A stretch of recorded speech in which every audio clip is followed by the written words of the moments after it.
Start ചെയ്താലോ?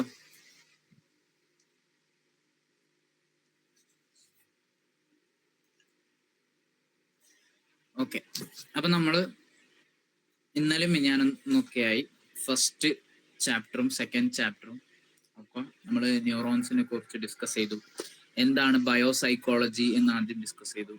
എന്നിട്ട് അതിൽ വളരെ പ്രധാനമായി നമുക്ക് പഠിക്കാനുള്ള ന്യൂറോണുകളെ കുറിച്ച് നമ്മൾ ഡിസ്കസ് ചെയ്തു. അത് കഴിഞ്ഞ് ഈ ന്യൂറോണുകളൊക്കെ വർക്ക് ചെയ്യുന്ന ഏരിയാസ് ഉണ്ട്, എവിടൊക്കെയാണ് ഹ്യൂമൻ ബോഡിയിൽ ന്യൂറോൺ വർക്ക് ചെയ്യുന്നത് എന്ന് നമ്മൾ ഇനി പഠിക്കാൻ പോവാണ്. ന്യൂറോണുകൾ ഉള്ള സ്ഥലങ്ങൾക്കാണ് മൊത്തത്തിൽ നെർവസ് സിസ്റ്റം എന്ന് പറയാം. അതിൽ നമ്മൾ ഇന്ന് പറയാൻ പോകുന്നത് സെൻട്രൽ നെർവസ് സിസ്റ്റം മാത്രമാണ്. Peripheral nervous system, nervous system രണ്ട് തരത്തിലാണ്. ഒന്ന് സെൻട്രൽ നെർവസ് സിസ്റ്റവും മറ്റൊന്ന് peripheral nervous system. Peripheral nervous system നമ്മൾ അടുത്ത ക്ലാസ്സിൽ ഡിസ്കസ് ചെയ്യും. ഇന്ന് നമ്മൾ പറയാൻ പോകുന്നത് സെൻട്രൽ നെർവസ് സിസ്റ്റം മാത്രമാണ്. അതിൽ നമ്മൾ സ്പൈനൽ കോഡിനെയും ബ്രെയിനെയും ഡിസ്കസ് ചെയ്യും. സെൻട്രൽ നെർവസ് സിസ്റ്റത്തിൽ രണ്ടെണ്ണേ ഉള്ളൂ, ഒന്ന് സ്പൈനൽ കോഡും ഒന്ന് ബ്രെയിനും. ഇതിൽ നമ്മൾ മൊത്തത്തിൽ ഇന്ന് പറയാൻ പോകുന്നത് സ്പൈനൽ കോഡിന്റെ കുറച്ച് സ്ട്രക്ചറുകളും ചെറിയ ഫംഗ്ഷനും. സ്പൈനൽ കോഡ് നമുക്ക് അധികം ചർച്ച ചെയ്യാനോ ഡിസ്കസ് ചെയ്യാനോ ഇല്ല, വളരെ കുറച്ച് തന്നെ പഠിക്കാനുള്ളൂ. അതേപോലെ ബ്രെയിനിന്റെ ഇതേപോലെ സ്ട്രക്ചറും ഫംഗ്ഷനും. ബ്രെയിനിലാവുമ്പോൾ ഒരുപാട് ഫംഗ്ഷനുകൾ ഉണ്ട്, കാരണം ഒരുപാട് ലോബ്സ് ഉണ്ട്, ഒരുപാട് ഏരിയാസ് ഉള്ളത് കൊണ്ട് തന്നെ അത് കുറച്ച് കൂടുതൽ ഡിസ്കസ് ചെയ്യും. അത് കഴിഞ്ഞ് ഈ സെൻട്രൽ നെർവസ് സിസ്റ്റവുമായി ബന്ധപ്പെട്ട് വരുന്ന കുറച്ച് ഡിസോർഡറുകൾ, ആ ഡിസോർഡറുകളുടെ ചർച്ച ചെയ്തിട്ട് നമുക്ക് ഇന്നത്തെ ക്ലാസ് വൈൻഡ് അപ്പ് ചെയ്യാം. അപ്പൊ ഇത്ര മാത്രമേ നമ്മൾ പറയാൻ പോകുന്നുള്ളൂ. നമ്മൾ മൊത്തത്തിൽ ഇതിന്റെ ഒരു ഓവർവ്യൂ പറയുന്നത് നമുക്ക് ഇത്രേ പഠിക്കാനുള്ളൂ, സ്ട്രക്ചറും ഫംഗ്ഷനും. സ്പൈനൽ കോഡിന്റെയും ബ്രെയിനിന്റെയും സ്ട്രക്ചറും ഫംഗ്ഷനും മാത്രമേ പഠിക്കാനുള്ളൂ. സാധാരണ ഇഗ്നോന്റെ എക്സാമിന് ഒന്നുകിൽ സ്ട്രക്ചർ ചോദിക്കും അല്ലെങ്കിൽ ഫംഗ്ഷൻ ചോദിക്കും. അങ്ങനെ ഉണ്ടാവാറാണ് സാധാരണ പതിവ്. അപ്പൊ നമ്മള് ഞാൻ മുമ്പേ പറഞ്ഞിട്ടുണ്ട്, അപ്പൊ നമ്മള് എന്ത് പഠിച്ചാലും ഇഗ്നോന്റെ എക്സാമിന് ഉപകാരപ്പെടുന്നതാണ്.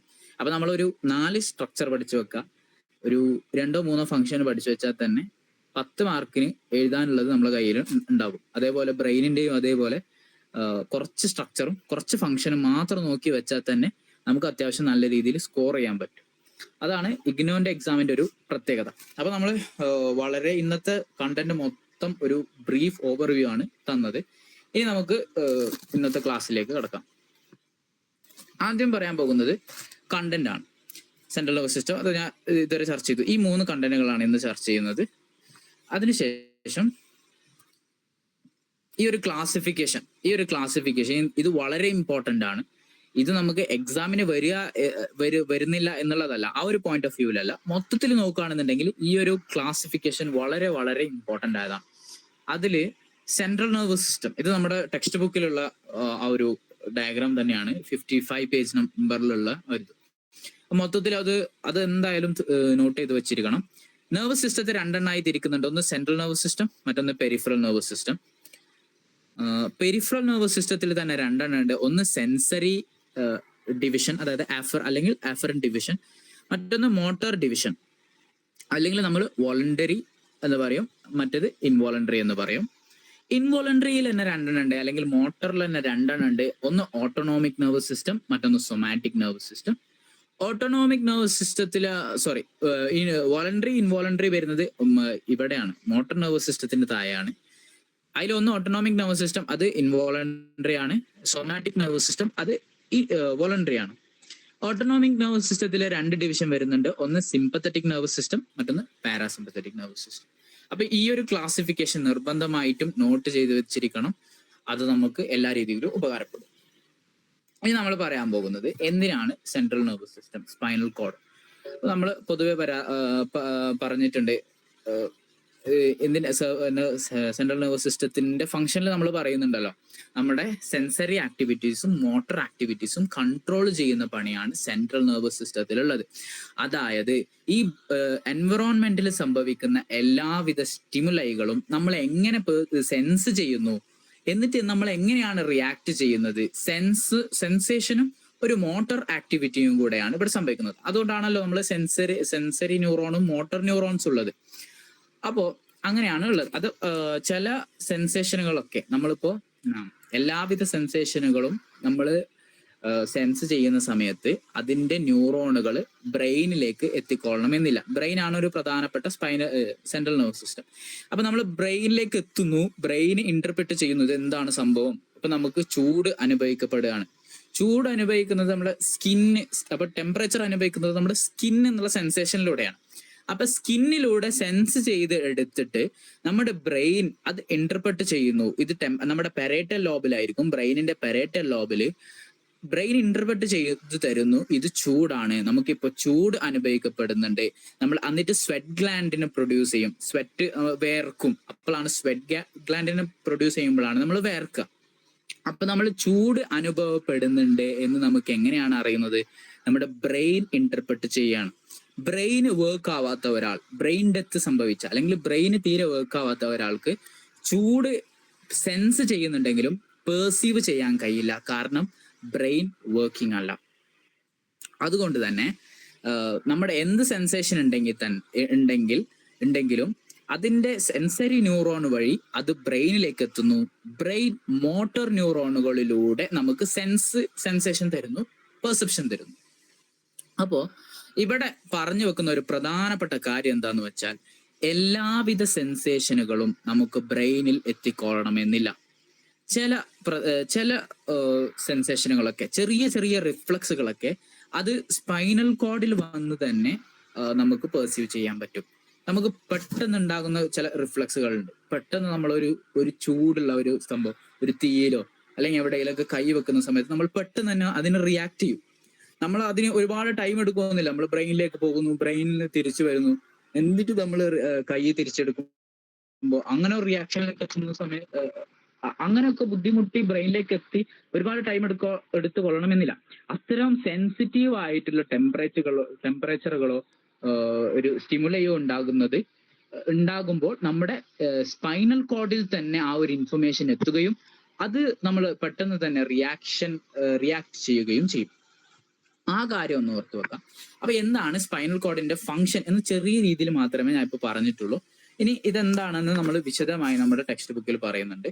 അതിന് മുമ്പ് നമുക്ക് സ്ട്രക്ചർ നോക്കാം. സ്പൈനൽ കോഡിന്റെ സ്ട്രക്ചർ, നിങ്ങൾ ഈ കാണുന്ന ഈ ഒരു 3 സംഭവങ്ങൾ പഠിച്ചാൽ തന്നെ എന്താണ് സ്ട്രക്ചർ എന്ന് നമുക്ക് കൃത്യമായി മനസ്സിലാകും.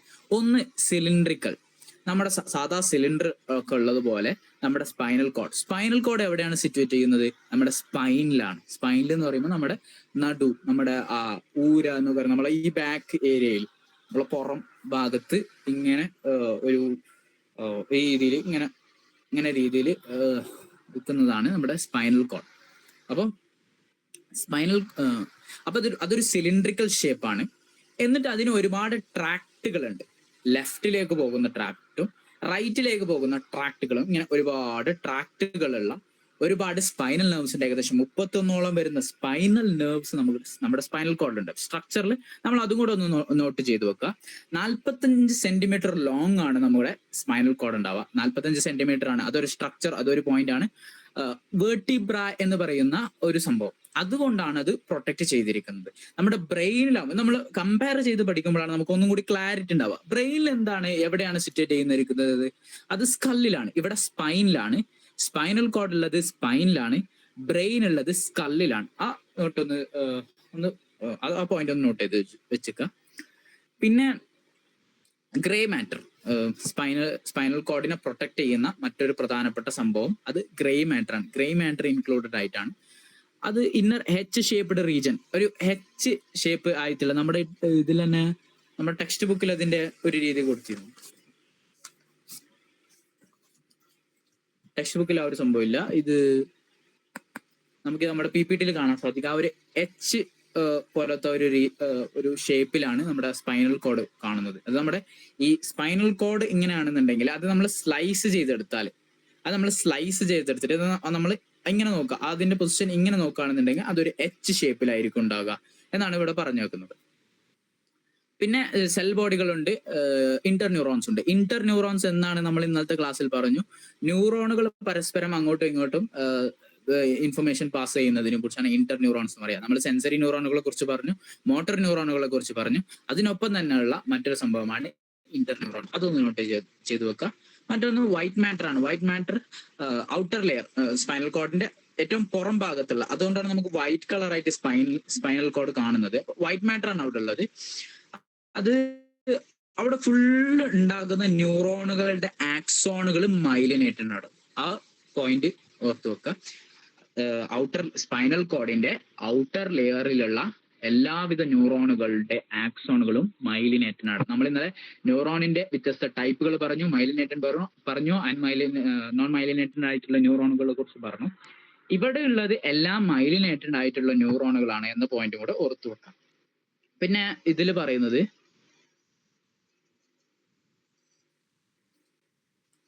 അത്ര തന്നെ ഉള്ളൂ, പ്രധാനമായി അത്ര തന്നെ ഉള്ളൂ. പിന്നെ കുറച്ച് കാര്യങ്ങൾ കൂടെ ഓർത്ത് വെക്കാണ്ട്, അത് ഇതിലും ബ്രെയിനിൽ വരെ സംഭവം തന്നെയാണ്. അപ്പൊ ബ്രെയിനിൽ എത്തുന്ന സമയത്ത് അതിന്റെ ഒരു സ്ട്രക്ചർ എവിടൊക്കെയാണ് ആ പൊസിഷൻ വരുന്നത് എന്ന് നമുക്ക് ബ്രെയിനിൽ എത്തുമ്പോൾ പറയാം. അവിടെ ഒന്നും കൂടി ഡീറ്റെയിൽ ആയി പറയുന്നുണ്ട്. ഇവിടെ അതേ സംഭവം തന്നെയാണ്, അവിടെ എത്തുമ്പോൾ ഒന്നും കൂടി ഡീറ്റെയിൽ ആയി പറയാം. അപ്പൊ ഫംഗ്ഷൻ നമ്മൾ നേരത്തെ ഒന്ന് പറഞ്ഞു. എന്താണ് പ്രധാനപ്പെട്ട ഫംഗ്ഷൻ എന്ന് പറയുന്നത്? സിമ്പിൾ റിഫ്ലക്സുകൾ. എല്ലാവിധ റിഫ്ലക്സും ബ്രെയിനിലേക്ക് എത്തി നമ്മൾ റിഫ്ലക്സ് ചെയ്തോ കൊള്ളണമെന്നില്ല. ചെറിയ ചെറിയ സിമ്പിൾ റിഫ്ലക്സ് തന്നെ, ബോഡിയിൽ ഉണ്ടാകുന്ന ചെറിയ ചെറിയ റിഫ്ലക്സ് തന്നെ സ്പൈനൽ കോഡിലാണ് സംഭവിക്കുന്നത് എന്ന പ്രധാനപ്പെട്ട ഒരു കാര്യം ഓർത്തു വെക്കുക. അത് തന്നെയാണ്. അതിൽ തന്നെ അസെൻഡിങ് ആയിട്ടുള്ള ട്രാക്റ്റുകൾ ഉണ്ട്, ഡിസെൻഡിങ് ആയിട്ടുള്ള ട്രാക്റ്റുകൾ ഉണ്ട്. ആ വിഷയം കൂടെ ഒന്ന് ഓർത്തു വെക്കാം. ഈ രണ്ട് പോയിന്റുകൾ മാത്രമേ പ്രധാനമായി സ്പൈനൽ കോഡിന്റെ ഫംഗ്ഷനിൽ പറയുന്നുള്ളൂ. ഒന്ന് റിഫ്ലക്സ് ഏരിയാസ് ആണ്.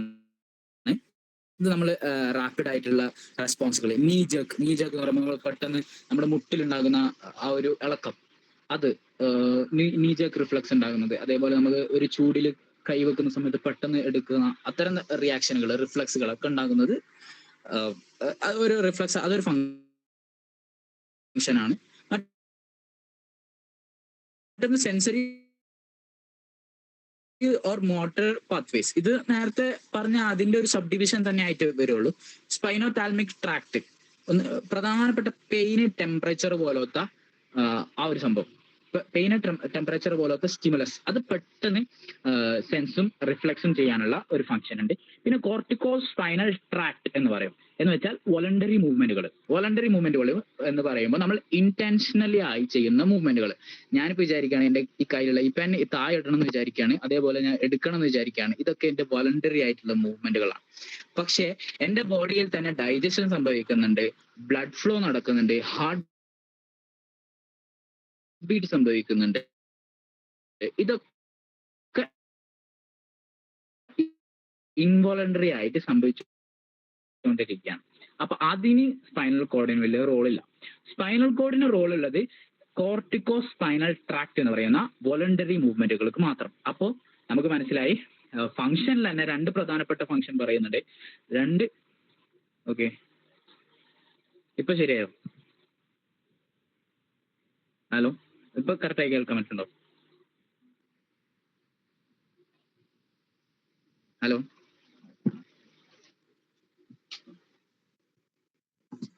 ഓക്കെ.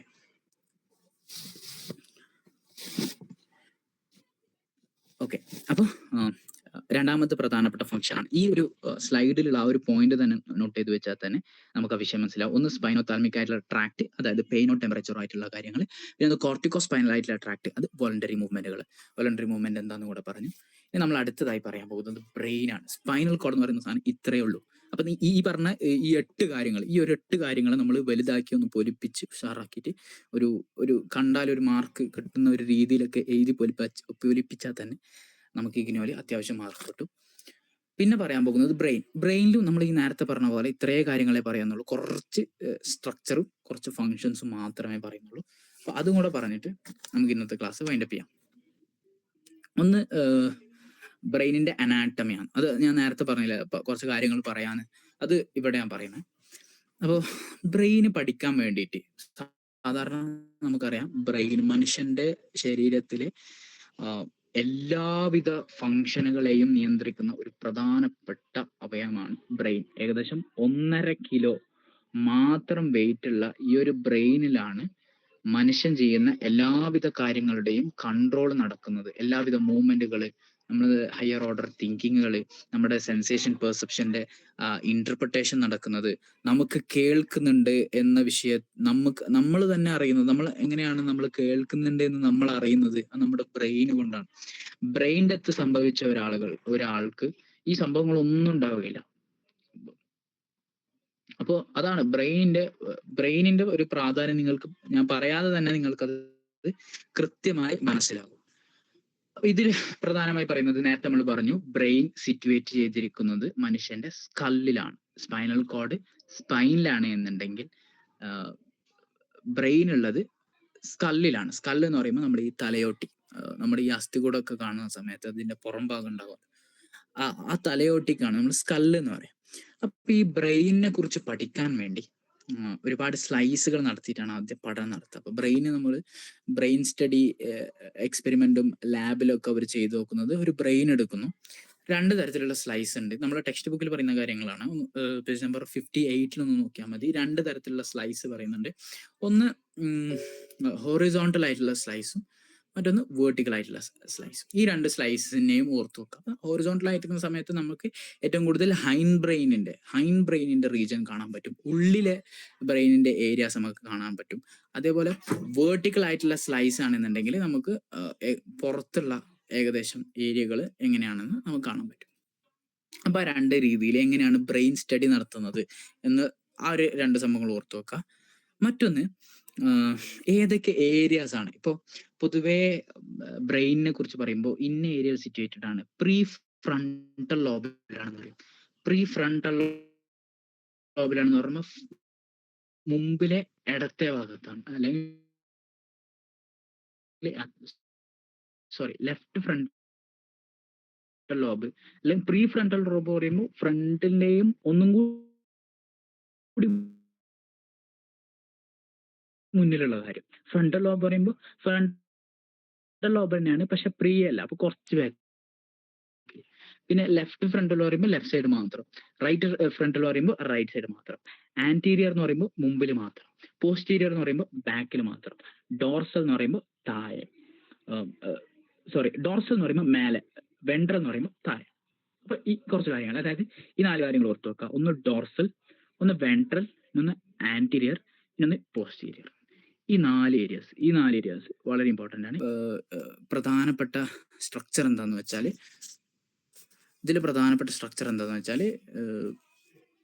ഇതാണ്. നമ്മൾ നേരത്തെ പറഞ്ഞതുപോലെ തന്നെ മെനിഞ്ചസ് ഉണ്ട്. സ്പൈനൽ കോഡിലും കുറച്ച് മെനിഞ്ചസ് ഉണ്ട്. ഇതിനെ കവർ ചെയ്യുന്ന, പ്രൊട്ടക്ട് ചെയ്യുന്ന ലേയേഴ്സ്, ഗ്രേ മാറ്ററും വൈറ്റ് മാറ്ററിനെ കുറിച്ചൊക്കെ പറഞ്ഞിരുന്നു.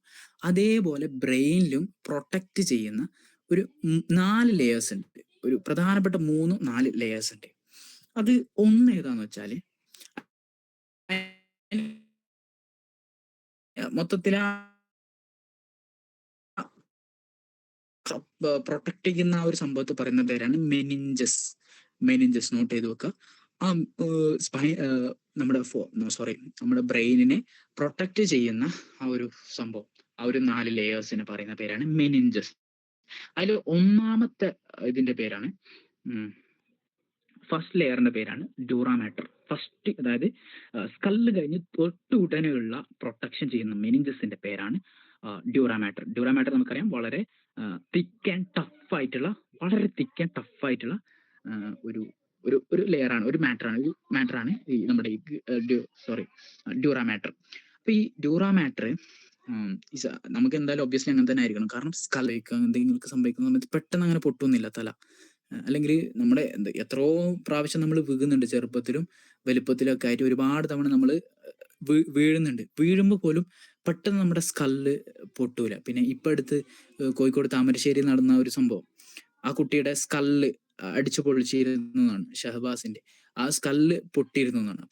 അപ്പോ ബ്രെയിനിൽ ഡാമേജ് സംഭവിച്ചിട്ടുണ്ട് എന്നാണ്. അപ്പോൾ സ്കല്ല് അടിച്ചു പൊളിക്കാന്ന് പറഞ്ഞാൽ അത്രയും സ്ട്രോങ് ആയിട്ട് കൊടുത്തിട്ടുണ്ടാവും. കാരണം അത് വളരെ സ്ട്രോങ് ആയിട്ടുള്ള ഒരു ഏരിയ ആണ്, അല്ലെങ്കിൽ ഒരു പ്രൊട്ടക്ടിങ് ഓർഗൻ ആണ് സ്കല്ല് എന്നുള്ള പറയുന്ന കാര്യം. അത് അങ്ങനെയാണല്ലോ. അതിനുശേഷം ഉള്ളത് ഈ ഡ്യൂറാ മാറ്റർ ആണ്. ഡ്യൂറാ മാറ്റർ സ്കല്ലിന് അത്ര സ്ട്രോങ് അല്ല എന്നുണ്ടെങ്കിലും ഒന്നുകൂടി തിക്ക് ആൻഡ് ടഫ് ആയിട്ടുള്ള ഒരു ഏരിയ ആണ്. കാരണം അതിൻ്റെ ഉള്ളിലുള്ള ബ്രെയിൻ എന്ന് പറയുമ്പോൾ വളരെ സോഫ്റ്റ് ആയിട്ടുള്ള, ഡെലിക്കേറ്റ് ആയിട്ടുള്ള ആ ഒരു ഒബ്ജക്റ്റിനെ പ്രൊട്ടക്ട് പ്രൊട്ടക്ട് ചെയ്യാൻ വേണ്ടിയിട്ട് എന്തായാലും ഒബ്വിയസ്ലി ഡ്യൂറാമാറ്ററിനെ പോലെയുള്ള വളരെ തിക്ക് ആൻഡ് ടഫ് ആയിട്ടുള്ള ഒരു ഏരിയ ഉണ്ടാവും എന്നുള്ള കാര്യം ഓർത്ത് വെക്കുക. അതിന്റെ താഴെ ഈ ഡ്യൂറാമാറ്ററിന്റെ താഴെ വരുന്നത് ബ്രെയിനിൽ അരക്കനോയിഡ്സ് ആണ്. അരക്കനോയിഡ്സ് മെംബ്രെയിൻ എന്ന് പറയുന്നത് വളരെ mesh like soft and spongy ആയിട്ടുള്ള ഒരു ഏരിയ ആണ്. അത് ഓർത്ത് നോക്കുക. അതിൻ്റെ താഴെയാണ് സെറിബ്രോ സ്പൈനൽ ഫ്ലൂയിഡ്, CSF. ഇത് വളരെ ഇമ്പോർട്ടൻ്റ് ആയിട്ടുള്ള ഒരു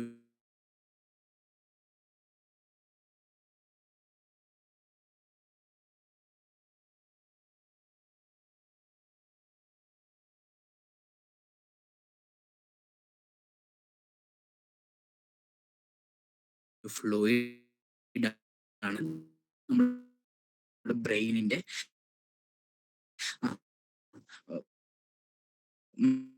മറ്റൊരു സംഭവം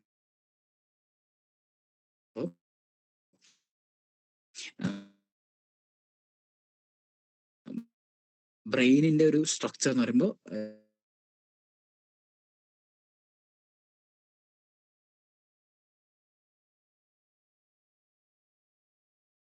പറഞ്ഞു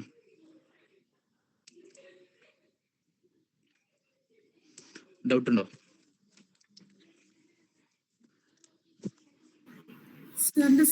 ഈ ബ്രെയിനിലാണ് നമുക്ക് കാണുമ്പോൾ തന്നെ അറിയുന്നുണ്ട് ഒരുപാട് വരികളും ഇങ്ങനെ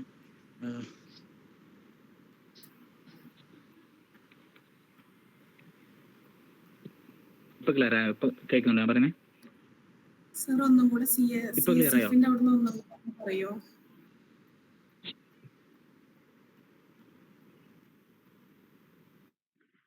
ഓക്കെ ഓക്കെ ഓക്കെ, ഞാൻ ഇപ്പൊ പറയുന്നത് ക്ലിയർ അല്ലേ? ഓക്കെ, ഞാൻ പറയാം. സെറിബ്രോ, അപ്പൊ നമ്മള് ഡ്യൂറാമാറ്ററിനെ കുറിച്ച് പറഞ്ഞു. അതിന്റെ താഴെയുള്ളത് ഡ്യൂറാമാറ്ററിനെ കുറിച്ച് പറഞ്ഞു. അതിന്റെ താഴെ അർക്കനോയിഡ്സ് ആണെന്ന് പറഞ്ഞു. അതിന്റെ താഴെയുള്ളത് സെറിബ്രോ സ്പൈനൽ ഫ്ലൂയിഡ് ആണെന്ന് പറഞ്ഞു. ഓക്കെ, ഈ സെറിബ്രോ സ്പൈനൽ ഫ്ലൂയിഡ് എന്ന് പറഞ്ഞാൽ ബ്രെയിനിലെ ഈ ഡയഗ്രാമിൽ കാണുന്നില്ല ഒരുപാട് ഇങ്ങനെ ഈ റോഡ് സിഗ്സാഗ് വരികളും ഇങ്ങനെ ഇങ്ങനെ കുറെ ഇതായിട്ടുള്ള സംഭവങ്ങളുണ്ടല്ലോ. അപ്പൊ നമ്മുടെ ശരിക്കുള്ള ബ്രെയിനിൽ എങ്ങനെയാണ് കുറച്ച് കുഴികളും കുഴികൾ, പിന്നെ ഇങ്ങനെ കുറച്ച് വാലി പോലുള്ള സംഭവങ്ങൾ, അങ്ങനെ അതായത് കുഴികൾ അങ്ങനെ തന്നെ പറയാം. കുറെ കുഴികളും ഇതൊക്കെ ആയിട്ടല്ലേ ഉള്ളത്. അപ്പൊ നമ്മൾ ആ ബ്രെയിനിന്റെ ആ കുഴികളുടെ ഏരിയയിൽ ഉണ്ടാക്കുന്ന കുറച്ച് ഫ്ലൂയിഡ് ഉണ്ട്. ആ ഫ്ലൂയിഡിനെ പറയുന്ന പേരാണ് സെറിബ്രോ സ്പൈനൽ ഫ്ലൂയിഡ്. ഇമ്പോർട്ടൻ്റ് ആണ്. സ്പൈനൽ കോഡിലും ഈ ഒരു ഫ്ലൂയിഡ് ഉണ്ട്. അതേപോലെ തന്നെ ബ്രെയിനിന്റെ ഇത്തരം റീജിയനിലും ഒരുപാട് ഫ്ലൂയിഡ് ഉണ്ട്. നമ്മുടെ ഈ ഫ്ലൂയിഡ് വറ്റിപ്പോയാലും അതൊരു പ്രശ്നമാണ്. ഈ ഫ്ലൂയിഡ് ചില ഏരിയയിൽ മാത്രം കോൺസെൻട്രേറ്റ് ചെയ്ത് കുറച്ച് കൂടുതലാണെന്നുണ്ടെങ്കിൽ അതിന് പറയുന്ന പേരാണ് ഹൈഡ്രോസെഫലി. നമ്മൾ കുറച്ച് കഴിഞ്ഞിട്ട് പറയുന്നുണ്ട്. അതായത് ഈ സെൻട്രൽ നെർവസ് സിസ്റ്റവുമായി ബന്ധപ്പെട്ടിട്ടുള്ള ഒരു ഡിസോർഡറിൽ പറയുന്നുണ്ട്. ഓക്കെ, ഇവിടെ അത് പറയുന്നില്ല എന്ന് തോന്നുന്നുണ്ട്. വേറെ എവിടെ ഈ സംഭവം പറയുന്നുണ്ട്. ഹൈഡ്രോസെഫലി എന്ന് പറയുമ്പോൾ നമ്മൾ ഈ ഒരു ബ്രെയിനിലെ സെറിബ്രോ സ്പൈനൽ ഫ്ലൂയിഡ് ഏറ്റവും കൂടുതൽ അക്യുമുലേറ്റ് ചെയ്ത് കിടക്കുന്ന ഒരു രോഗത്തെയാണ് ഇതെന്ന് പറയുന്നത്. ഈ ട്യൂമർ പോലത്തെ രോഗങ്ങൾക്കൊക്കെ ബ്രെയിൻ ക്യാൻസർ ആണല്ലോ ട്യൂമർ. അപ്പോൾ ഫ്ലൂയിഡിന്റെ അതിന്റെ ഒരു വേരിയേഷൻസ് കാരണമായിട്ടാണ് ഈ ട്യൂമർ പോലത്തെ രോഗങ്ങൾ ഉണ്ടാകുന്നത്. അതേപോലെ തന്നെ നമ്മുടെ മൂക്കൊലിപ്പിക്കുന്ന സമയത്ത് നമ്മൾ ചിലപ്പോൾ വല്ല തലക്കടി കിട്ടിയ ആളുകളെ ചിലപ്പോൾ ഫ്ലൂയിഡിന് എന്തെങ്കിലും ഒരു വേരിയേഷൻ സംഭവിച്ചിട്ട് ആ ഫ്ലൂയിഡ് അവിടുന്ന് മാൽഫങ്ഷനിങ് സംഭവിക്കുകയാണെന്നുണ്ടെങ്കിൽ നമ്മുടെ മൂക്കിലൂടെ ആ ഫ്ലൂയിഡ് ഒഴുകി വരും. മൂക്കിലൂടെ ചില സമയത്ത് ആ ഫ്ലൂയിഡ് ഇങ്ങനെ ഒഴുകി വരുന്നൊക്കെ നമുക്ക് കാണാൻ പറ്റും. ചില സമയത്ത് നമ്മുടെ മൂക്കിൽ നിന്ന് വരുന്ന ആ ഒരു ഫ്ലൂയിഡ് പോലും സെറിബ്രോ സ്പൈനൽ ഫ്ലൂയിഡ് ആണ്. അതൊരു ഇമ്പോർട്ടൻറ്റ്, അതൊരു വളരെ പ്രൊട്ടക്റ്റിംഗ് ആയിട്ടുള്ള ലെയർ ആണ്. കാരണം രണ്ട് ബ്രെയിൻ ഏരിയ, ഇപ്പൊ കുഴികളുടെ ഇടയിലാണെന്ന് പറഞ്ഞു. ഇപ്പൊ രണ്ട് കുഴികൾ പരസ്പരം ഒട്ടി നിൽക്കാതെ ഒക്കെ ഒന്ന് വിട്ട് നിൽക്കുന്നുണ്ടെന്നുണ്ടെങ്കിൽ അത് കൃത്യമായിട്ടുള്ള സെറിബ്രോ ഫൈനൽ ഫ്ലൂയിഡിന്റെ ക്വാണ്ടിറ്റി കറക്റ്റ് ലെവൽ മെയിൻറ്റെയിൻ ചെയ്യുന്നത് കൊണ്ട് മാത്രമാണ് നമ്മുടെ ആ ഒരു ബ്രെയിനിന്റെ സ്പൈനൽ ആ ഒരു നമ്മുടെ സൾക്കസും ഗൈറസും ഒക്കെ പരസ്പരം കൂട്ടിയിടിക്കാതെ ആ ഒരു കൃത്യമായിട്ടുള്ള പ്രൊട്ടക്ഷനിൽ ആ ഒരു ഡിസൈൻ ചെയ്തിരിക്കുന്നത് എന്ന കാര്യം മനസ്സിലാക്കാം. പിന്നെ മറ്റൊരു നാലാമത്തെ ഒരു ലെയർ കൂടെ ഉണ്ട്. അതിന്റെ പേരാണ് പിയാമാറ്റർ ആണ്. സെറിബ്രോ ഫൈനൽ ഫ്ലൂയിഡും അതിൻ്റെ താഴെ പിയാമാറ്റർ ആയിട്ടുണ്ട്. അപ്പോൾ ഡ്യൂറാമാറ്റർ, സ്കല്ല് കഴിഞ്ഞു, ഡ്യൂറാമാറ്റർ, അർക്കനോയിഡ്സ്, മറ്റൊന്ന് ഡ്യൂറാമാറ്റർ, അർക്കനോയിഡ്, സെറിബ്രോ സ്പൈനൽ ഫ്ലൂയിഡ് ആൻഡ് പിയാമാറ്റർ. ഈ ഒരു സ്ട്രക്ചർ ഓർത്ത് വെക്കുക. ഇത്രേ ഉള്ളൂ, ഇവിടെ അത്ര പഠിക്കാനുള്ളൂ. ഇനി പറയാൻ പോകുന്നത് ഫങ്ഷൻസിനെ കുറിച്ചാണ്. ഓക്കെ, ഫങ്ഷൻസ് പറയണമെന്നുണ്ടെങ്കിൽ നമ്മൾ ആദ്യം ബ്രെയിനിന്റെ ഒരുപാട് റീജൻസിനെ മനസ്സിലാക്കിയിരിക്കണം. അത് നമ്മൾ ലോബ്സ് പരമായിട്ട് മനസ്സിലാക്കിയിരിക്കണം. അതേപോലെ തന്നെ വേറെ ഒരുപാട് ഡിവിഷനിലായിട്ട് ഈ ബ്രെയിനിനെ നമ്മൾ ഡിവൈഡ് ചെയ്യുന്നുണ്ട്. ഫോർ ബ്രെയിൻ, ഹൈൻ ബ്രെയിൻ എന്നുള്ള രൂപത്തിൽ ഡിവൈഡ് ചെയ്യുന്നുണ്ട്. ഡയൻസെഫലോൺ, ടെലൻസെഫലോൺ എന്ന് പറയുന്ന രീതിയിൽ ഡിവൈഡ് ചെയ്യുന്നുണ്ട്. ലോബ്സ് പരമായിട്ട് frontal lobe, parietal lobe, occipital lobe എന്ന് പറയുന്ന ലോബ്സ് പരമായിട്ട് ഡിവൈഡ് ചെയ്യുന്നുണ്ട്. അങ്ങനെ ഒരുപാട് രീതിയിൽ ഡിവൈഡ് ചെയ്യുന്നുണ്ട്. അപ്പോൾ ആ ഒരു ഡിവിഷൻ കൃത്യമായിട്ട് മനസ്സിലാക്കിക്കുക, എന്തൊക്കെ ഏത് തരത്തിലൊക്കെയാണ് ഡിവിഷൻ ഉള്ളത് എന്നുള്ളത്. ഇനി പറയാൻ പോകുന്നത് മേജർ ഡിവിഷൻ ആയിട്ടുള്ള ഫോർ ബ്രെയിനെ കുറിച്ചാണ്. ഫോർ ബ്രെയിൻ എന്ന് പറയുമ്പോൾ നമ്മുടെ ഈ ഒരു മുമ്പ് ഭാഗം, ബ്രെയിനിലെ മുൻ ഭാഗത്ത് മാത്രം നടക്കുന്ന ആ ഒരു ഫങ്ഷൻസ്. അതിൽ പ്രധാനപ്പെട്ട ഒന്നാമത്താണ് സെറിബ്രൽ കോർട്ടെക്സ്. സെറിബ്രൽ കോർട്ടെക്സ് എന്ന് പറയുമ്പോൾ മുമ്പിലുള്ള സംഭവമാണ്. Higher cognition, sensory motor processing ഒക്കെ നടക്കുന്നത് അവിടെയാണ്. ഹയർ കൊഗ്നീഷൻ എന്ന് പറയുമ്പോൾ നമ്മുടെ കോംപ്ലക്സ് ആയിട്ടുള്ള പ്രോബ്ലം സോൾവിങ്, മാത്തമെറ്റിക്കൽ ആയിട്ടുള്ള കാര്യങ്ങൾ, ന്യൂമറിക്കൽ ആയിട്ടുള്ള കാര്യങ്ങൾ, നമ്മൾ എന്തെങ്കിലും മാത്സ് പ്രോബ്ലം സോൾവ് ചെയ്യാനുണ്ട്, അല്ലെങ്കിൽ നമ്മൾ ആ റൂബിക്സ് ക്യൂബ് സോൾവ് ചെയ്യാണ്, അല്ലെങ്കിൽ ഏതെങ്കിലും ഒരു പ്രധാനപ്പെട്ട ഒരു പ്രോബ്ലം സോൾവ് ചെയ്യാണ്, അല്ലെങ്കിൽ ഒരു പ്രധാനപ്പെട്ട ഡിസിഷൻ മേക്ക് ചെയ്യാണ്. അത്തരം കോഗ്നിറ്റീവ് ആയിട്ടുള്ള ഇതാക്കുന്ന ഏരിയയാണ് ഹയർ കൊഗ്നിഷൻ എന്ന് പറയുന്നത്. മറ്റൊന്ന് ലിംബിക് സിസ്റ്റം ആണ്. ഫോർ ബ്രെയിനിലുള്ള മറ്റൊരു സംഭവമാണ് ലിംബിക് സിസ്റ്റം. ലിംബിക് സിസ്റ്റത്തിൽ തന്നെ മൂന്നെണ്ണം പറയുന്നുണ്ട്. ഒന്ന് ഹിപ്പോ ക്യാമ്പസ്, അമിഗ്ഡാല, മറ്റൊന്ന് ഇതിൽ രണ്ടെണ്ണം മാത്രമേ പറയുന്നുള്ളൂ. എനിക്ക് തോന്നുന്നു ഹിപ്പോ ക്യാമ്പസ്, അമിഗ്ഡാല ഒന്നുകൂടിയുണ്ട്. നമ്മൾ ടെക്സ്റ്റ് ബുക്കിൽ പറയുന്നുണ്ടോ നോക്കണം. ഓക്കെ, ഒന്നുകൂടി വരുന്നുണ്ട് ഏതായാലും ആ ഏരിയയിൽ ലിംബിക് സിസ്റ്റം. അപ്പൊ അതും കൂടെ നോക്കി നോക്കാം. ലിംബിക് സിസ്റ്റം വരുന്നത്. പിന്നെ തലാമസ്. തലാമസ് എന്ന് പറയുമ്പോൾ അവിടെയാണ് നമ്മുടെ എല്ലാ സെൻസേഷന്റെ റിലേ സ്റ്റേഷൻ വരുന്നത് തലാമസിലാണ്. അതൊരു ഇമ്പോർട്ടൻ്റ് ആയിട്ടുള്ള ഒരു കാര്യമാണ്. ഇനി നിങ്ങൾ ഇൻട്രൊഡക്ഷൻ ടു സൈക്കോളജിയിൽ ഇമോഷൻ തിയറി പഠിക്കുന്ന സമയത്തൊക്കെ നമുക്ക് പറയാൻ പറ്റും. Basal ganglia, correct.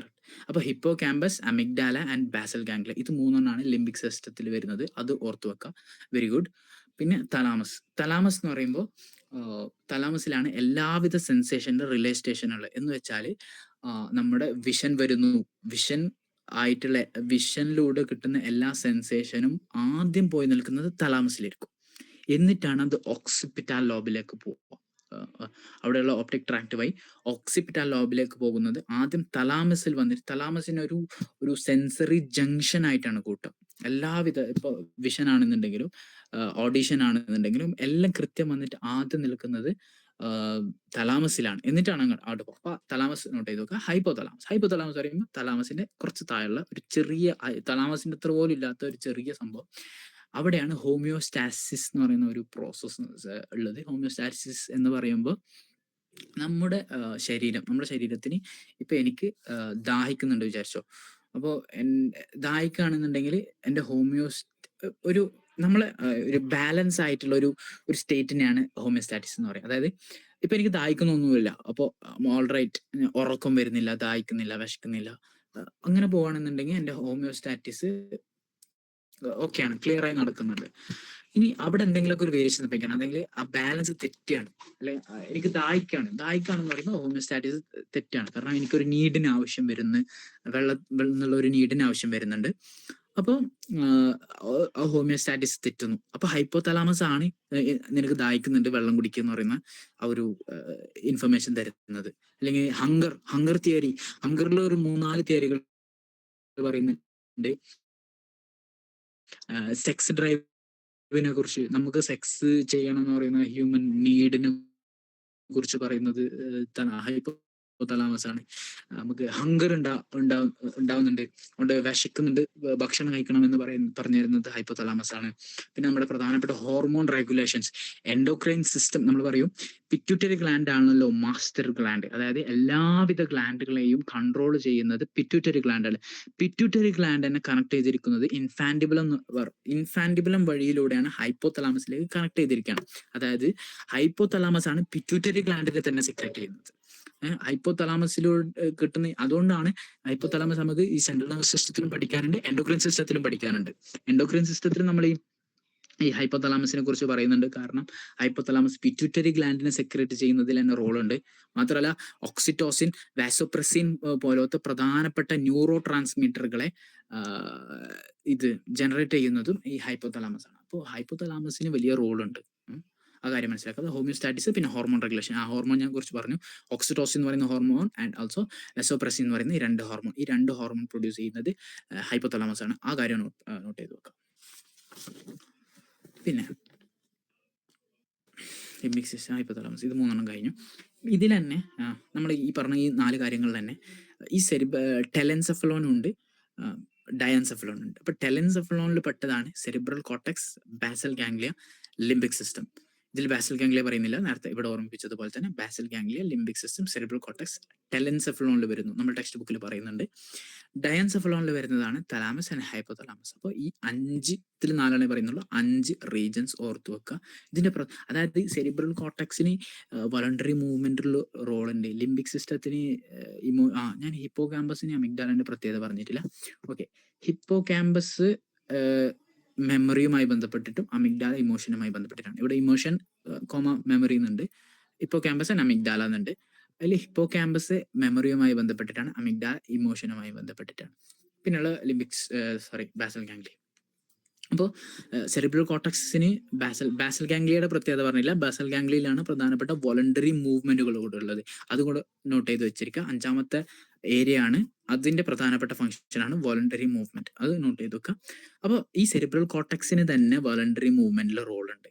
ഹൈപ്പോതലാമസിന് വേറെ എന്തെങ്കിലുമൊക്കെ റോൾ ഉണ്ടാവും. അങ്ങനെ എല്ലാവർക്കും ചെറിയ റോള് അതിലും ഇതിലൊക്കെ ഉണ്ടാവും. പക്ഷെ പ്രധാനപ്പെട്ട റോള് ഇതാണ് റോള് എന്ന് നമ്മൾ പഠിച്ചു വെക്കേണ്ട ആവശ്യം ഇത്രേ ഉള്ളൂ. ശരിക്കും ബ്രെയിനിന് ഒരുപാട് അങ്ങോട്ടും ഇങ്ങോട്ടും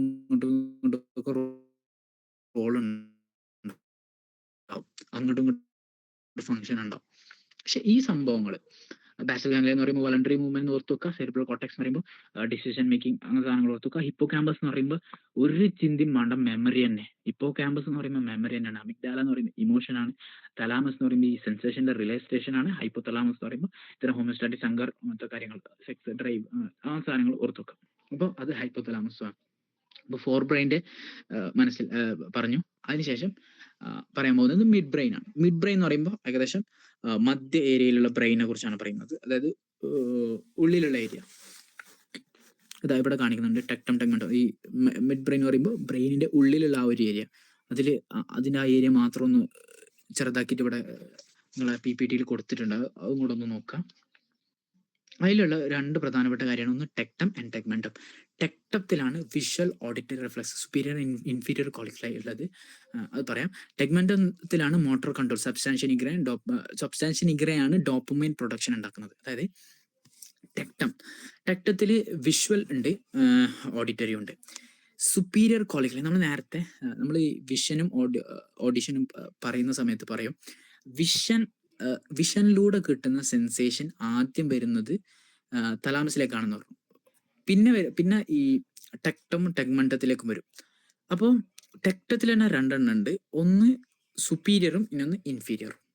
അപ്പോൾ സുപ്പീരിയറിലേക്ക് പോകുന്നത് വിഷ്വലും, ഇൻഫീരിയറിലേക്ക് വരുന്നത് ഓഡിഷനാണ്. ഇത് 2 ഓർത്ത് വെക്കുക.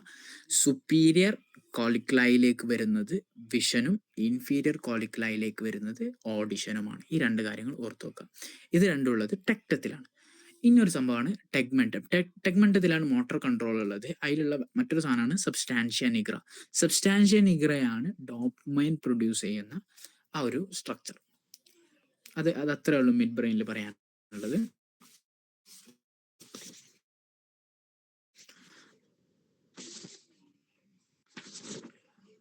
പിന്നെ പറയാൻ പോകുന്നത് ഹൈൻഡ് ബ്രെയിനെ കുറിച്ചാണ്. ഹൈൻഡ് ബ്രെയിൻ എന്ന് പറയുമ്പോൾ നിങ്ങൾ ഇത് ഡയഗ്രാമിൽ കണ്ടോളി. ഏറ്റവും ഒരു താഴെ ഉള്ളിലെ താഴെ ഏരിയസിലുള്ള ആ ഒരു ബ്രെയിൻ റീജൻസിനാണ് ഹൈൻ ബ്രെയിൻ എന്ന് പറയും. ഹൈൻ എന്ന് പറയുമ്പോൾ തന്നെ ആ ഉള്ളിലുള്ള ഏരിയ ഒക്കെ പറയാം, ബാക്കിലുള്ളിലൊക്കെ ആയിട്ടുള്ള ഏരിയ. അവിടെയാണ് cerebellum, pons and medulla oblongata എന്ന് പറയുന്ന ആ മൂന്ന് സ്ട്രക്ചർ ഉള്ളത്. സെറിബെല്ലത്തിന്റെ പ്രധാനമായിട്ടുള്ള ഫംഗ്ഷൻ വരുന്നത് കോർഡിനേഷൻ ആൻഡ് ബാലൻസ് ആണ്. പോൺസിലാണ് സ്ലീപ്പ് അറോസൽ പോലത്തെ പ്രധാനപ്പെട്ട സംഭവങ്ങളുള്ളത്. മെഡുല ഒബ്ലാങ്കേറ്റയിലാണ് ബ്രീതിങ് ആൻഡ് ഹാർട്ട് റേറ്റ് പോലത്തെ ഒരു ഫംഗ്ഷൻ വരുന്നത്. ഈ ഹൈൻ ബ്രെയിൻ്റെ ഈ ഒരു ഏരിയയിലാണ് മെഡുല ഒബ്ലാങ്കേറ്റ ഉള്ളത്. ഈ തട്ടത്തിൻ മറത്ത് എന്നുള്ള സിനിമയിൽ സ്മാർട്ട് ബോയ്സ് സേതാർപ്പള്ളി ഉണ്ടല്ലോ, ആ ടീം, അവര് ഒരു മറ്റൊരു ക്യാരക്ടറിനെ തല്ലാൻ വേണ്ടി പോകുന്ന സമയത്ത് ഒരാൾ പറയും ഒബ്ലാങ്കേറ്റ് കടികൊള്ളാന്ന് നോക്കിക്കോ, അതെവിടെയാന്ന് ചോദിക്കൂലേ. അപ്പോൾ ആ ഒരു സംഭവത്തെ ഓർത്ത് വെച്ചാൽ മതി. മെഡുല ഒബ്ലാങ്കേറ്റ് കടി കൊണ്ട ബോധം ഇത് ശ്വാസം കിട്ടൂല, അപ്പൊ തന്നെ മരിക്കും എന്നുള്ള അർത്ഥം. അതായത് ബ്രെയിൻ്റെ ഏത് ഏരിയ കൊണ്ടാലും വളരെ ക്രിട്ടിക്കലാണ്, വളരെ ഡേഞ്ചർ ആണ്. അപ്പോൾ ആ ഒരു സംഭവം നമുക്ക് ഓർത്തു വെക്കാൻ വേണ്ടി ആണെങ്കിൽ തട്ടത്തി മറത്തിന്റെ സംഭവം ഓർത്തു വെക്കാം. അതാണ് ഹൈൻ ബ്രെയിൻ. ഇനി നമ്മൾ നേരത്തെ in terms of forebrain, midbrain, hindbrain എന്നുള്ള ഏരിയയിലാണ് ഡിവൈഡ് ചെയ്തത്. ഇപ്പോൾ ഇതിനെ ഡിവൈഡ് ചെയ്യാൻ പോകുന്നത് കോർട്ടെക്സ് എന്ന് പറയുമ്പോൾ ബ്രെയിനിന്റെ മോൾ ഏരിയാസിലെ ഈ ഒരു ഏരിയ. അതിനെ ലോബുകളായിട്ട് തിരിക്കുന്നുണ്ട്, കുറച്ച് ലോബുകളായി തിരിക്കുന്നുണ്ട്. ആ ലോബുകളെ പറയുന്ന പേരാണ് ഒന്നാമത്തത് ഫ്രണ്ടൽ ലോബ്. ഫ്രണ്ടൽ ലോബ് പറയുമ്പോൾ മുന്നിൽ മറ്റേ സെറിബെല്ലം മറ്റേ ഒക്കെ ഉള്ള ഏരിയ, അവിടെയാണ് ഡിസിഷൻ മേക്കിംഗ് നടക്കുന്നത്. ബ്രോക്കാസ് ഏരിയ ഉള്ളത് അവിടെയാണ്. ബ്രോക്കാസ് ഏരിയ നമ്മൾ ഇന്നലെ ഡിസ്കസ് ചെയ്തു. Left frontal lobe, prefrontal ലോബിലെ ലെഫ്റ്റ് സൈഡിലുള്ളതാണ് ബ്രോക്ക എന്ന് പറയുന്ന ഒരു ചങ്ങായി. അയാളുടെ ബ്രെയിനിന്റെ ഈ ഒരു ഏരിയക്ക് സിവിയർ ആയിട്ടുള്ള ഡാമേജ് സംഭവിച്ചപ്പോൾ അദ്ദേഹത്തിന് കൃത്യമായിട്ടുള്ള സ്പീച്ച് പ്രൊഡക്ഷൻ കൊടുക്കാൻ കഴിയുന്നില്ല. അപ്പോഴാണ് ഇത് ബ്രെയിനിലെ ഓരോ ഏരിയാസിനും ഓരോ ഫങ്ഷൻ ഉണ്ട് എന്ന് കണ്ടുപിടുത്തം, ഒരു സയന്റിഫിക് റെവല്യൂഷൻ അവിടെ സംഭവിക്കുന്നത്. അപ്പോൾ അതിൽ വലിയ റോള് വഹിച്ച ആളാണ് ബ്രോക്ക. അതായത് അയാളല്ല കണ്ടെത്തിയത്, അയാളുടെ ഒരു കേസ് സ്റ്റഡി ഉപയോഗിച്ചുകൊണ്ടാണ് കണ്ടെത്തിയത്. അപ്പോൾ അയാളുടെ ആ ഒരു area Broca's area left frontal ലോബിലാണ് സ്പീച്ച് പ്രൊഡക്ഷൻ സംഭവിക്കുന്നത്. ബ്രോക്കാസ് പ്രൊഡക്ഷൻ നമ്മൾ ഇന്നലെ ഓർത്ത് പറയുന്നത് Wernicke's comprehension and Broca's production എന്ന് പറയുന്നത്, അത് രണ്ടും ഓർത്ത് വെക്കുക. അപ്പോൾ അത് വരുന്നത് ഫ്രണ്ടൽ ലോബിലാണ് എന്ന കാര്യം ഓർത്ത് വെക്കുക. മറ്റൊന്നുള്ളത് ടെമ്പറൽ ലോബാണ്. ടെമ്പറൽ ലോബ് എന്ന് പറയുമ്പോൾ നമ്മുടെ സൈഡിൽ നമ്മുടെ ഇതിൽ പറയുന്നുണ്ട്, ഇത് ഈ ഡയഗ്രാം നിങ്ങളൊന്ന് ശ്രദ്ധിച്ചു നോക്കുക. ടെമ്പറൽ ലോബ് ഈ കാണുന്ന ഈ ഓറഞ്ച് ഏരിയ ആണ്, അതായത് ബ്രെയിനിന്റെ താഴെ ഏരിയസിൽ വരുന്ന ആ ഒരു ഏരിയ ആണ്. ടെമ്പറൽ ലോബിലാണ് ഈ പറയുന്ന ഫങ്ഷൻസ് ഒക്കെ ഉള്ളത്. ഈ ഓഡിറ്ററി പ്രോസസ്സിങ് പ്രധാനപ്പെട്ട ഫംഗ്ഷനാണ്. ഓഡിറ്ററി പ്രോസസ്സിങ് നമ്മൾ നേരത്തെ പറഞ്ഞു, ഓഡിഷനിലൂടെ കിട്ടുന്ന ആ ഒരു ഇൻഫർമേഷൻ നമ്മൾ ആദ്യം എവിടേക്ക് പോകും, അതായത് ഓഡിഷനിലുള്ള പ്രോസസ്സൊക്കെ കഴിഞ്ഞ് ആദ്യം തലാമസിലേക്ക് പോകും, കാരണം അതാണ് സെൻസേഷൻ്റെ റിലേ സ്റ്റേഷൻ. എന്നിട്ട് ടെക്ടത്തിൽ പോകും. ടെക്ടത്തിൽ നമ്മൾ പറഞ്ഞു, ടെക്ടത്തിലെ ഇൻഫീരിയർ കോളിക്ലയിൽ പോകും, നമ്മൾ നേരത്തെ പറഞ്ഞു, അവിടെ പോവും. എന്നിട്ടാണ് ഈ ടെമ്പറൽ ലോബിൽ വന്നിട്ട് അതിൻ്റെ ഒരു ഫംഗ്ഷനിങ് നടക്കുന്നത്. അപ്പം ആ കാര്യം കൂടി ഓർത്ത് വെക്കാം. ടെമ്പറൽ ലോബിൽ പ്രധാനപ്പെട്ട ടെമ്പറൽ ലോബിൻ്റെ പ്രത്യേകത ഓഡിറ്ററി ഫംഗ്ഷനിങ് ആണ്. പിന്നുള്ളത് പെരേറ്റൽ ലോബാണ്. പെരേറ്റൽ ലോബ് എന്ന് പറയുമ്പോൾ ഈ ഒരു മഞ്ഞ ഏരിയ നമ്മുടെ ബാക്ക് സൈഡിൽ ഉണ്ടാകുന്ന പെരേറ്റൽ ലോബാണ്. ബാക്കല്ല, ഈ മേലെയും കുറച്ച് ബാക്കിലൊക്കെ ആയിട്ടുള്ള ഈ ഒരു ഏരിയയാണ് പെരേറ്റൽ ലോബ്. അപ്പൊ പരേറ്റൽ ലോബിന്റെ ഏറ്റവും വലിയ പ്രത്യേകതയാണ് സൊമാറ്റോ സെൻസറി ഇൻപുട്ട് എന്ന് വെച്ചാൽ പെയിൻ, ടെമ്പറേച്ചർ, ബോഡി ടച്ചുമായി ബന്ധപ്പെട്ടിട്ടുള്ള ഒരു നമ്മള് പെയിൻ എങ്ങനെ അറിയുന്നു, ടെമ്പറേച്ചർ എങ്ങനെയാണ് അറിയുന്നത് ഒക്കെ അറിയുന്നത് ആ ഒരു പരേറ്റൽ ലോബിലാണ്. അത്രേ ഉള്ളൂ. ഇനി പറയുന്നത് ഓക്സിപിറ്റൽ ലോബാണ്. ഓക്സിപിറ്റൽ ലോബ് കംപ്ലീറ്റ് ബാക്ക് സൈഡിൽ ഇവിടെ ആ ഒരു ഏരിയയിൽ വരുന്നതാണ് ഓക്സിപിറ്റൽ ലോബ്. അവിടെയാണ് വിഷ്വൽ പ്രോസസ്സിങ് നടക്കുന്നത്. നേരത്തെ പറഞ്ഞ അതേ സംഭവം ഇവിടെ അപ്ലൈ ആകും. അതായത് വിഷ്വൽ ഇൻഫർമേഷൻസ് തലാമസിലേക്ക് പോകുന്നു, ടെക്ടത്തിലെ സുപ്പീരിയർ കോളിക്ലയിലേക്ക് പോകുന്നു, എന്നിട്ട് നേരെ വന്നെത്തുന്നത് ഈ ഓക്സിപിറ്റൽ ലോബിലേക്കാണ് എന്ന കാര്യം ഓർത്തു വെക്കാം. പിന്നെ ഉള്ളത് ഇൻസുല. ഇതൊരു പ്രധാനപ്പെട്ട ലോബായിട്ടൊന്നും പരിഗണിക്കാറില്ല, എന്നാലും പറയുന്ന സമയത്ത് പറയാറുണ്ട്. ഇൻസുലയിലാണ് കോൺഷ്യസ്നെസ്, എംപത്തി എന്ന് പറയുന്ന സാധനം ഉള്ളത്. അപ്പൊ ഈ എംപത്തി എന്ന് പറയുന്ന ഈ ഇൻസുല, ഈ സീരിയൽ കില്ലേഴ്സ് ഉണ്ടല്ലോ നമ്മുടെ നാട്ടിലൊക്കെ ഈ അടുത്ത് വളരെ സീരിയൽ കില്ലേഴ്സ് ഒക്കെ ഉണ്ടായ ഒരു കഥ നിങ്ങൾക്ക് അറിയുന്നുണ്ടോ? അതേപോലെ തന്നെ അമേരിക്കയിൽ ഇവിടെ ഒക്കെ ഒരുപാട് സീരിയൽ കില്ലേഴ്സ് ഉണ്ട്. അവരുടെ ഡേ ടു ഡേ ബേസിസിൽ തന്നെ കുറേ സീരിയൽ കില്ലേഴ്സിനെ അവർ കാണാറുണ്ട്. അപ്പൊ ഈ സീരിയൽ കില്ലേഴ്സിന്റെ ബ്രെയിന് പരിശോധിച്ച് നോക്കുന്ന സമയത്ത് കിട്ടിയ ഒരു ഇതാണ് അവരുടെ ഇൻസുലക്ക് പ്രത്യേകമായിട്ടുള്ള ഒരു വലിയ ഡാമേജ് സംഭവിച്ചിട്ടുണ്ട്. അപ്പൊ ഇൻസുലയിൽ ഡാമേജ് സംഭവിക്കുന്ന സമയത്ത് അവർക്ക് എമ്പത്തി ഉണ്ടാവില്ല. മറ്റൊരാളുടെ ജീവന് വില കൊടുക്കാൻ കഴിയില്ല. മറ്റൊരാൾക്കും ജീവനുണ്ട്, അവർക്കും ജീവിക്കണം എന്ന് പറയുന്ന ആ ഒരു ചിന്ത ഒന്നും ഇല്ലാത്ത ആളുകളായിരിക്കും. അതുകൊണ്ടാണ് അവർ വലിയ സീരിയൽ കില്ലേഴ്സായി മാറുന്നത് എന്ന് പറയുന്ന ഒരു സ്റ്റഡി, അങ്ങനെയുള്ള സ്റ്റഡികളൊക്കെ ഉണ്ട്. പിന്നെ നമ്മൾ ഇന്നത്തെ ചാപ്റ്ററിന്റെ ഏറ്റവും അവസാന ഏരിയയിലേക്ക് എത്തി. അതാണ് സെൻട്രൽ നെർവസ് സിസ്റ്റവുമായി ബന്ധപ്പെട്ടിട്ടുള്ള പ്രധാനപ്പെട്ട ഡിസോർഡേഴ്സ്. അതിൽ ഒന്നാമത്താണ് അൽഷൈമേഴ്സ്. അൽഷൈമേഴ്സ് നിങ്ങൾ കേട്ടിട്ടുണ്ടാവും. വേൾഡ് അൽഷൈമേഴ്സ് ഡേ ഒക്കെ നമ്മൾ ആചരിക്കാറുണ്ട്. അതെന്താണ് ജസ്റ്റ് ഒന്ന് ഗൂഗിൾ ചെയ്ത് നോക്കിക്കോളെ. അപ്പോൾ ഇതിൻ്റെ ഒരു കോസ് എന്ന് പറയുമ്പോൾ ന്യൂറൽ ഡീജനറേഷൻ ആണ്. നമ്മൾ ഇന്നലത്തെ ക്ലാസ്സിൽ പറഞ്ഞു എന്താണ് ന്യൂറൽ ഡീജനറേഷൻ. നമ്മുടെ ബ്രെയിനിലെ ന്യൂറോണുകൾ ചത്തുപോവുക, ഡിസീസ് കാരണം അതിങ്ങനെ ചത്തുപോവുക, നശിച്ചു പോകുന്നതിനെ കുറിച്ചാണ് ന്യൂറൽ ഡീജനറേഷൻ എന്ന് പറയുന്നത്. അപ്പോൾ ആ ന്യൂറൽ ഡീജനറേഷൻ എവിടെ സംഭവിക്കുമ്പോൾ ബ്രെയിനുമായി ബന്ധപ്പെട്ടതാണ്. അൽഷൈമേഴ്സ് ആണ്. അൽഷൈമേഴ്സ് എവിടെയാണ് സംഭവിക്കുക? അപ്പോൾ മിക്കവാറും ഹിപ്പോ ക്യാമ്പസിലായിരിക്കും. ഹിപ്പോ ക്യാമ്പസിലാണല്ലോ നമ്മളെ ഏറ്റവും കൂടുതൽ ഇതുള്ളത്, മെമ്മറിയുമായി ബന്ധപ്പെട്ടുള്ള കാര്യങ്ങൾ. അപ്പോൾ അതിൻ്റെ ഒരു സിംറ്റമായി കാണുന്നത് മെമ്മറി ലോസ് ആണ്, ഡിമെൻഷ്യ. ഡിമെൻഷ്യ എന്ന് പറയുമ്പോൾ പ്രോഗ്രസീവ് ആയിട്ടുള്ള, പെട്ടെന്നല്ല, കുറച്ച് ടൈം എടുത്ത്, അംനേഷ്യ ഡിമെൻഷൻ തമ്മിലുള്ള വ്യത്യാസം എന്താണെന്ന് വെച്ചാൽ അംനേഷ്യ എന്ന് പറയുമ്പോൾ പെട്ടെന്ന് മെമ്മറി ലോസ് ആവുക, ഒറ്റയടിക്ക് എല്ലാ മെമ്മറിയും പോകും. ഒരു ആക്സിഡന്റ് ഒക്കെ സംഭവിച്ചു, പ്രേമത്തിലെ മലർമിസിനൊക്കെ പോലെ പെട്ടെന്ന് ഒരു ആക്സിഡന്റ് സംഭവിച്ചിട്ട് എല്ലാവിധ മെമ്മറി നഷ്ടപ്പെടുക. എല്ലാവിധ മെമ്മറി അല്ല, ആൻഡ്രോഗ്രേഡ് അംനേഷ്യയാണ് സംഭവിക്കുന്നത്. പഴയ മെമ്മറിയൊക്കെ മറക്കും. റെട്രോഗ്രേഡ് അംനേഷ്യ ഉണ്ടാവും, പുതിയ കാര്യങ്ങളൊക്കെ പിന്നീട് ഓർമ്മ ഉണ്ടാവും. സോറി, പുതിയ കാര്യങ്ങളൊക്കെ ഓർമ്മ ഉണ്ടാവും, പഴയ കാര്യങ്ങളൊക്കെ മറക്കും. അത് ആൻഡ്രോഗ്രേഡ് അംനേഷ്യ ആണ് സംഭവം. റെട്രോഗ്രേഡ് അംനേഷ്യ എന്ന് പറയുമ്പോൾ പുതിയ കാര്യങ്ങൾ മറക്കുക. അപ്പോൾ അതല്ല മലർമിസിന് സംഭവിക്കുന്നത് ആൻഡ്രോഗ്രേഡ് അംനേഷ്യയാണ്. ഇവിടെ പറയുന്നത് ഡിമെൻഷ്യ. ഡിമെൻഷ്യ എന്ന് പറയുമ്പോൾ പ്രോഗ്രസീവ് ആയിട്ടുള്ള memory loss. Progressive memory loss എന്ന് പറയുമ്പോൾ മെല്ലെ മെല്ലെ മെല്ലെ മെല്ലെ മെല്ലെ മെമ്മറി, നമ്മുടെ ഓൾറെഡി ഉള്ള മെമ്മറികൾ ഇങ്ങനെ നഷ്ടപ്പെട്ട് ഇങ്ങനെ പോകുന്നതിനെ കുറിച്ചാണ്. അത് അൽഷൈമേഴ്സിന്റെ ഒരു പ്രധാനപ്പെട്ട ഒരു സിംറ്റമാണ്. നമുക്കറിയുന്നുണ്ടാവും നമ്മുടെ നാട്ടിലൊക്കെ അൽഷൈമേഴ്സിന്റെ ഒരു സംഭവം വളരെ വ്യാപകമായി കൂടി വരുന്നുണ്ട്. അപ്പോൾ നമ്മുടെ ഗവൺമെന്റും നമ്മുടെ മറ്റു നോൺ ഗവൺമെന്റൽ ആയിട്ടുള്ള ബോഡികൾ, ഹെൽത്ത് സർവീസ് സെന്ററുകളൊക്കെ വലിയ രീതിയിലുള്ള അവയർനെസ് ക്യാമ്പയിൻ ഒക്കെ ഈ അടുത്ത് തുടങ്ങിയതായി നമുക്ക് കാണാൻ സാധിക്കും. അപ്പോൾ അതൊക്കെ ഉണ്ടാകുന്നത്, അപ്പോൾ അത് സംഭവിക്കുന്നത് ഒരു സെൻട്രൽ നെർവസ് സിസ്റ്റം ഡിസോർഡർ ആണ് എന്ന കാര്യം ഓർത്ത് വെക്കുക. That's it. പിന്നെ ഉള്ളത് പാർക്കിൻസൺസ് ഡിസീസ് ആണ്. പാർക്കിൻസൺസ് ഡിസീസ് എന്ന് പറയുമ്പോൾ ഒരു ജാതി കൈ വറക്കുക പോലത്തെ സംഭവങ്ങൾ കൊണ്ടുണ്ടാവുന്നതാണ് പാർക്കിൻസൺ ഡിസീസ്. നമ്മുടെ മുഹമ്മദ് അലി എന്ന് പറയുന്ന ഒരു ബോക്സർ ഉണ്ടായിരുന്നു, കാഷ്യസ് ക്ലേ എന്ന് പറയുന്ന ആള് പിന്നീട് ഇസ്ലാമിലേക്ക് കൺവേർട്ട് ചെയ്തിട്ടുള്ള ഒരു ബോക്സറാണ്.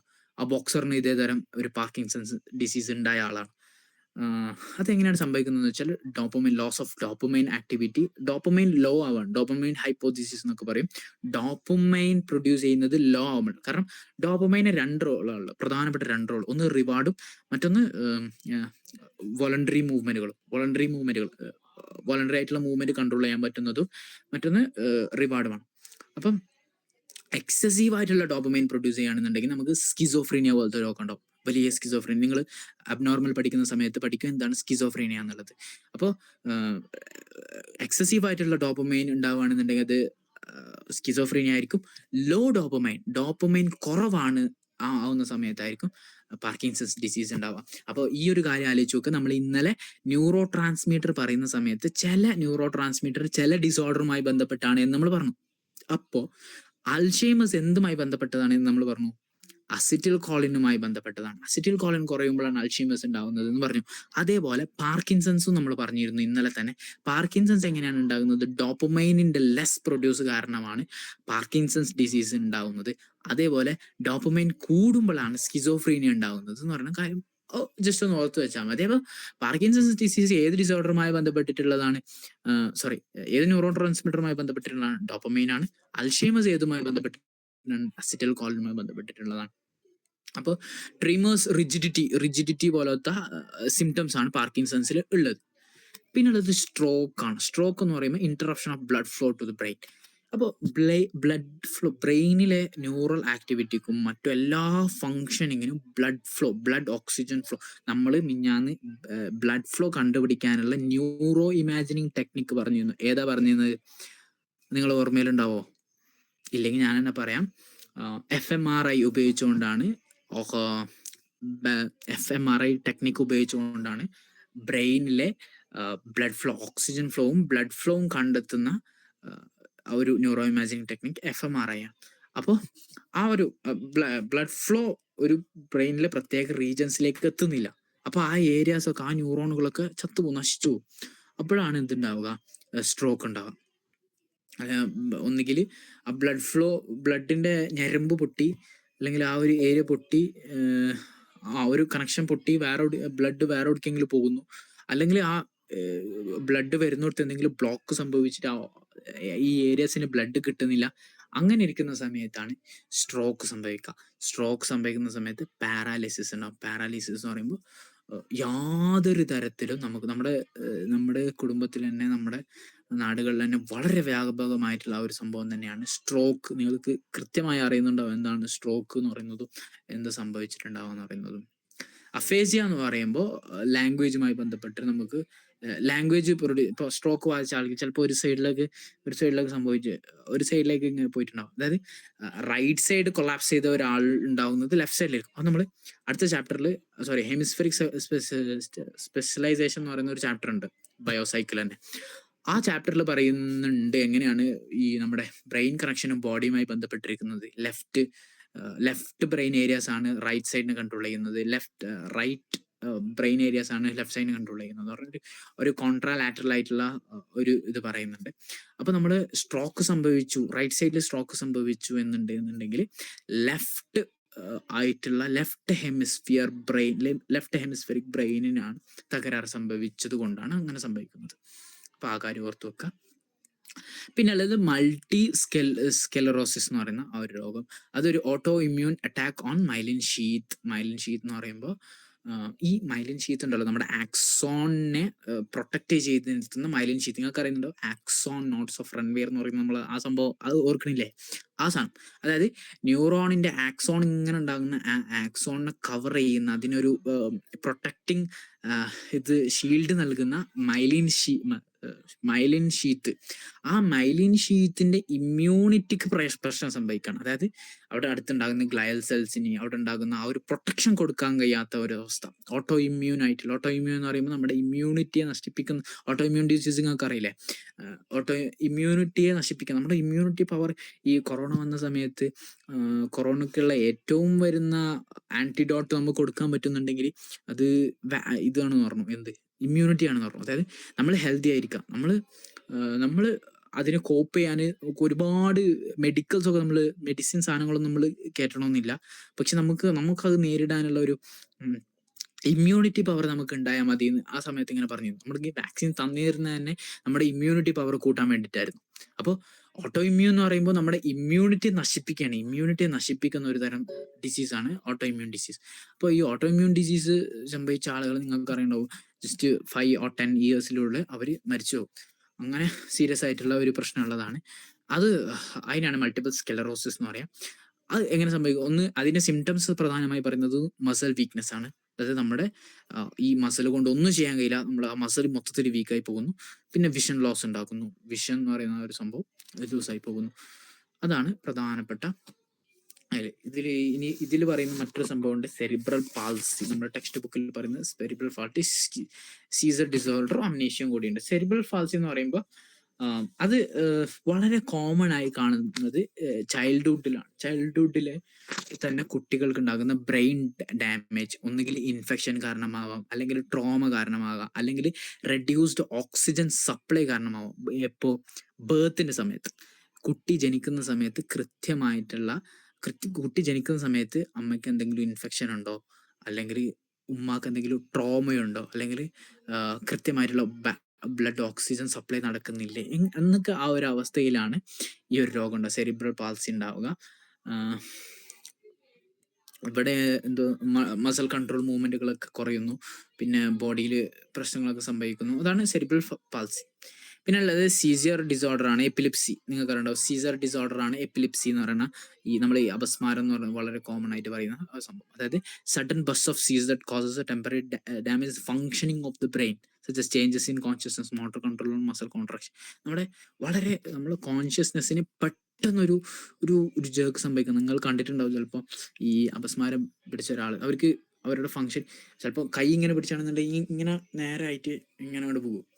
അപ്പോൾ അവർക്ക് കൃത്യമായിട്ടുള്ള ഫങ്ഷനിങ് അവർക്ക് കൊടുക്കാൻ കഴിയില്ല. അവരുടെ മോട്ടർ ആക്ടിവിറ്റിയും സെൻസർ ആക്ടിവിറ്റി കൺട്രോൾ ചെയ്യാൻ കഴിയില്ല. അതിന് ആ ഒരു അവസ്ഥ നിങ്ങൾക്ക് അറിയുന്നുണ്ടാവും. അതാണ് എപ്പിലിപ്സി എന്ന് പറയുന്നത്, സീസർ ഡിസോർഡർ എന്നുള്ള പേരിൽ കൊണ്ട് അറിയപ്പെടുന്നത്.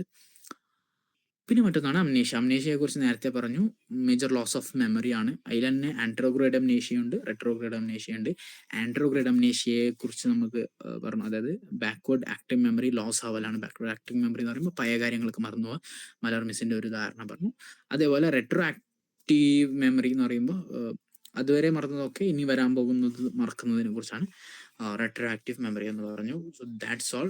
ഇന്നത്തെ ചാപ്റ്റർ ഇതോടെ തീർന്നു. നിങ്ങൾക്ക് ഡൗട്ട് ഉണ്ടെങ്കിൽ ചോദിക്കാം.